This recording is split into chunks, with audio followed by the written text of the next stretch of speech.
अस्सलामु अलैकुम वरहमतुल्लाहि वबरकातुह। पाकिस्तानी और मुसलमानों, आज मस्जिद अक्सा की दीवारें मुसलमानों की तलवार उठाने के लिए इंतज़ार में है।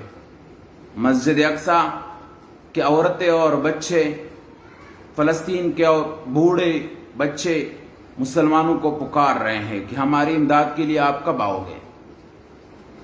पाकिस्तानी उलमा हजरात और पूरी दुनिया के उलमा हजरात मजहबी लोगों को, मुसलमानों को पुकार रहे हैं कि आप हमारे लिए कब आओगे। हमारी अफवाज, पाकिस्तान के मुसलमान ममालिक की अफवाज को पुकार रहे हैं कि हमारी माओं की इज्जतों को तार तार किया जा रहा है, हमारी माओं की इज्जतों को बचा ले, हमारी बेटियों की इज्जतों को बचा ले। लेकिन हम सिर्फ एहतिजाज पे एहतिजाज कर रहे हैं। क्या ये ज्यादती नहीं? हम फ़लस्तीन के आहों की कोई मजम्मत ऐसे नहीं करते तलवार के जरिए कि हम फ़लस्तीन जाए और फ़लस्तीन में मस्जिद अक्सा को आज़ाद करवाए। अगर कोई मुझे कहे कि हम मस्जिद अक्सा कैसे जाए, तलवार कैसे उठाए, तो मैं उसको जवाब दे रहा हूं कि आप जैसे अफगानिस्तान जाते हैं, वहां तलवार उठाते हैं, इस तरह आप फ़लस्तीन क्यों नहीं जाते। पाकिस्तान के मुलाओ हजरात, उलमा हजरात जिस तरह अफगानिस्तान के लिए बच्चे को तैयार करवा रहे हैं, इसी तरह फ़लस्तीन के लिए क्यों नहीं तैयार करवा रहे।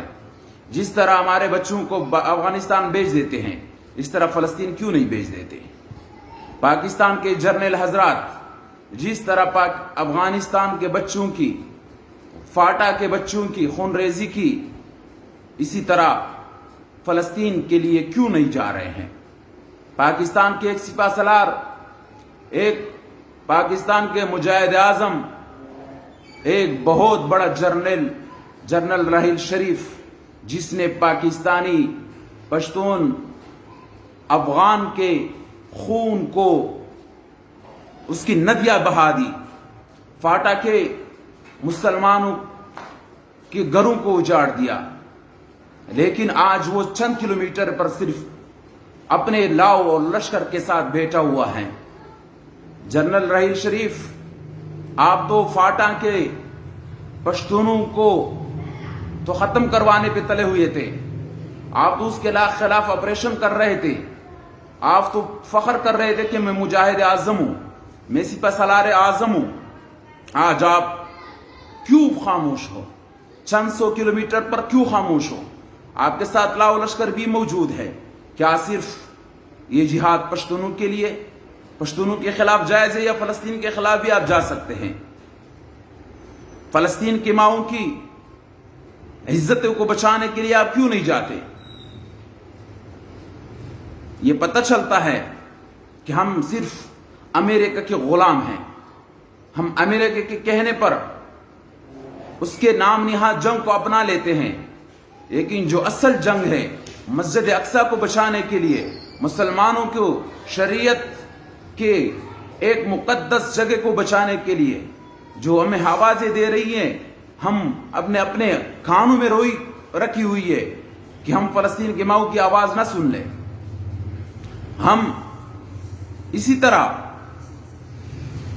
पाकिस्तान के सारे मजहबी उलमा को, पाकिस्तान के जर्नलों को, पाकिस्तान के आवाम को इसी तरह ही ये पैगाम देना चाहते हैं कि खुदारा फ़लस्तीन के लिए कोई आवाज उठाए, आवाम आवाज उठाए। ये बाकी जो खुद अफगानिस्तान के लिए कर रहे हैं, उसको चाहिए कि वो फ़लस्तीन के लिए करें।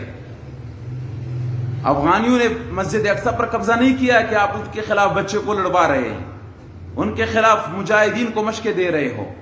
जाओ मुजाहिदीन को ले जाओ और फ़लस्तीन मस्जिद अक्सा को पहले आज़ाद करवा दो। इंशाअल्लाह हम पश्तून भाई किसी दीन की बेइज्जती नहीं करेंगे। हम इस्लाम के लिए खुद खड़े रहेंगे। हम इस्लामी हैं, हम मुसलमान हैं। जाओ कुफार के खिलाफ लड़ो। सारे मेरे जितने भी दोस्त हैं, मेरी आवाज़ जिसको भी पहुंच रहे हैं, वो सोशल मीडिया पे भी फ़लस्तीन के लिए आवाज़ उठाए। हम उनके गम के बराबर शरीक हैं। दोस्तों, आज फ़लस्तीन रो रहा है, कल खाना काबा की वार होगी।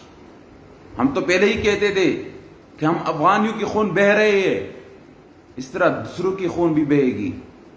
ہاں، ایک دوست نے مجھے کہا کہ آپ فلسطین کے لیے آواز اٹھاتے ہو، فلسطینیوں نے تو ہمارے لیے آواز نہیں اٹھائی۔ تو میں نے اس سے جواب دیا کہ پشتونوں کے دل بہت بڑے ہیں، پشتونوں کے دل سمندر ہے۔ پشتون انبیاء کے اصل وارث ہے، وہ اسلام جانتے ہیں، وہ ہر مسلمان کو اپنا وجود تسلیم کرتے ہیں، ہر مسلمان ہر انسان کی زخم کو اپنی ہی زخم سمجھتے ہیں۔ اگر ہم اس کی مالی امداد نہیں کر سکتے تو زبانی تو امداد تو کر سکتے ہیں، اس کے لیے تو آواز اٹھا سکتے ہیں۔ لیکن پوری دنیا میں افغانستان کے مسلمانوں، افغانستان کے پشتونوں کے لیے اور لر افغان کے لیے کسی نے بھی آواز نہیں اٹھایا۔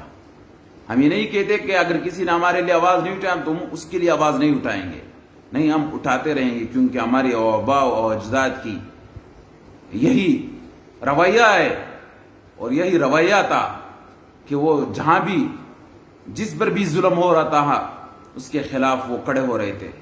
احمد شاہ ابدالی کی یہی سنت ہے کہ اگر وہ ہندوستان میں بھی کسی پر ظلم ہوتا ہو تو وہ افغانستان سے جا کے وہاں اس کو غلامی سے آزاد کروا دیتے ہیں، کیونکہ ہماری ذہن غلامانہ نہیں، اس لیے دوسروں کی ذہن کو بھی غلامانہ تسلیم نہیں کرتے۔